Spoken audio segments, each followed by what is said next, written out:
We're here today on RealAgriculture.com for the beef market update with Anne Dunford.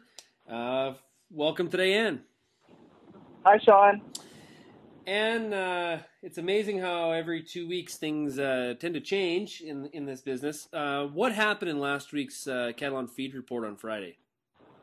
Well, it's been an interesting, as you say, few days, especially since we've talked last Friday. If you go and roll back the tape to last Friday, of course, we had live cattle markets in Chicago close at contract highs. The market was as strong as we'd seen it in a while. After the close, we get a bearish on feed report released in the U.S. that basically said in the month of August, U.S. cattle feeders placed 7% more cattle in the yard.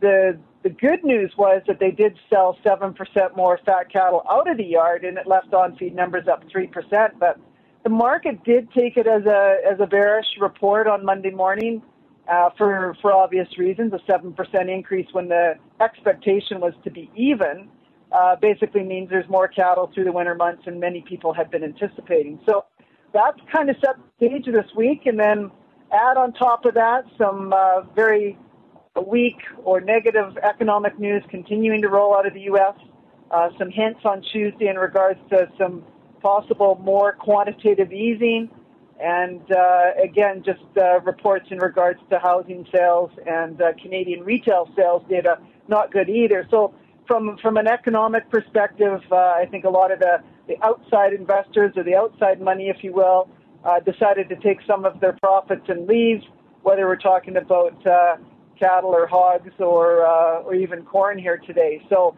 a very interesting week, considerably different than where we ended last week. So I guess let's just stay on that economic stuff for a second.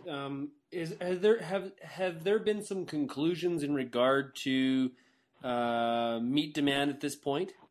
Sorry, go ahead. Yeah. Okay. No, fair question, Sean. I think the data that continues to come out at this point, anything we've seen out of the U.S., continues to say 2010 has seen better domestic retail demand and food service demand for both pork and beef.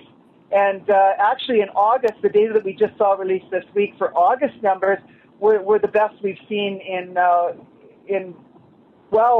pre-2008. So we are seeing some better news on that front. Now, I guess the question, as we continue to get some other news that's a little bit on the shaky side from an economic perspective, is can we hold it? Can we hold this good news together? The other side, if you remember, we talked a lot about good export demand for beef in spring and early summer.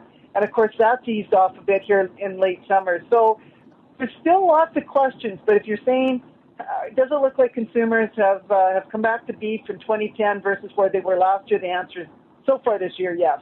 Okay. So let's jump back to the feeder cattle run. We were talking beforehand about being 3/4 of the way through September, and the yearlings have kind of dried up. What's happening? Well, we had a very aggressive run going on, and again, given the strong prices vis-a-vis last year, no surprise that sellers of grass cattle were I guess what you could call willing sellers, and obviously there's still some deliveries potentially of some cattle that are maybe pre-priced over the last month still to occur, but the bottom line is there's really been very, very quiet action this week as far as any new runs of yearling cattle to be priced. So I think for the most part it looks like the run's done. Well, that's very interesting, especially when you look at the lack of calves coming to the market.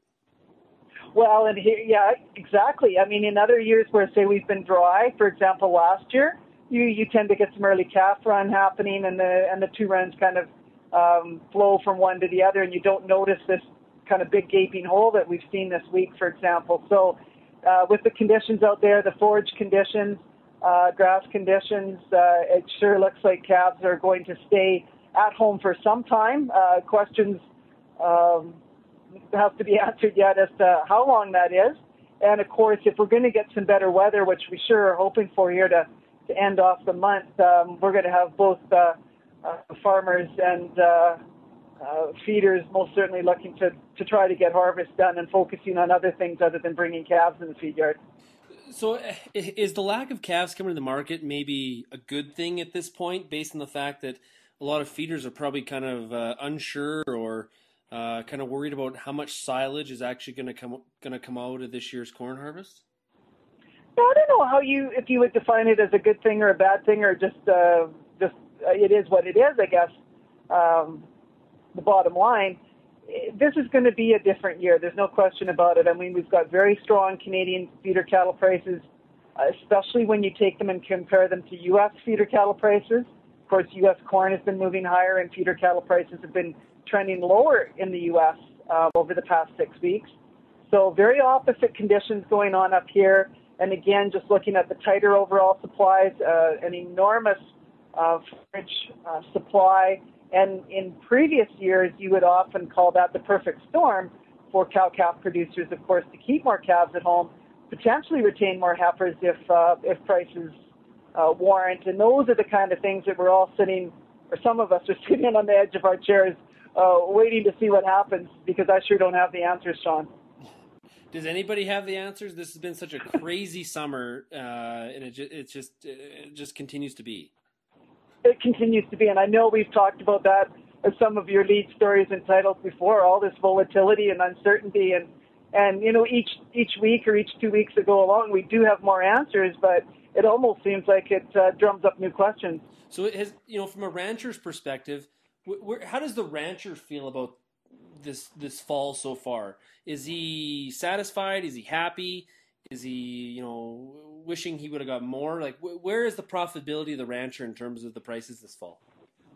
Well, I think, you know, we're just going to be heading into the calf run. So from a calf run perspective, it sure looks like, and again, today is today, and who knows what 30 days will bring. But prices today, I think, will most certainly have producers much more content with the price that we're seeing, and of course the whole forage situation in regards to replenishing those haystacks and getting some supply around them, and also just the sheer pricing if they are a buyer of forage, for example. So this is a year where, yes, you'd have to suggest they're going to be happy, but again, you never know until the day you pull the trigger and sell the cattle. So yeah. Who knows when that might be in each individual case. Right. Let's finish off just talking about the packer really quick. Are they still buying far out, or are we gotten a little bit more current? No, we've got, of course, 2 weeks away till Thanksgiving here in Canada, so we'll have a short kill week in there, and that is kind of I think between that and still some adequate supplies of finished cattle out there has allowed the packer to stay 2.5 to 3 weeks, if not more, long with inventory. So he is maintaining inventory through this period of time, and again, part of it's to do with some upcoming holiday short weeks. So after we get through these holidays, is there an opportunity for that to change? I'm going to say yes, but the jury's out on that one. But I'll put my vote in for I think we do get to see some tighter supplies and shorter lifting times once we get past October the 11th. Well, I like your vote because I hope that's what happens from a feeder's perspective. So, and, you know, thanks a lot again, and we'll talk to you again in 2 weeks. Okay, thanks, Sean.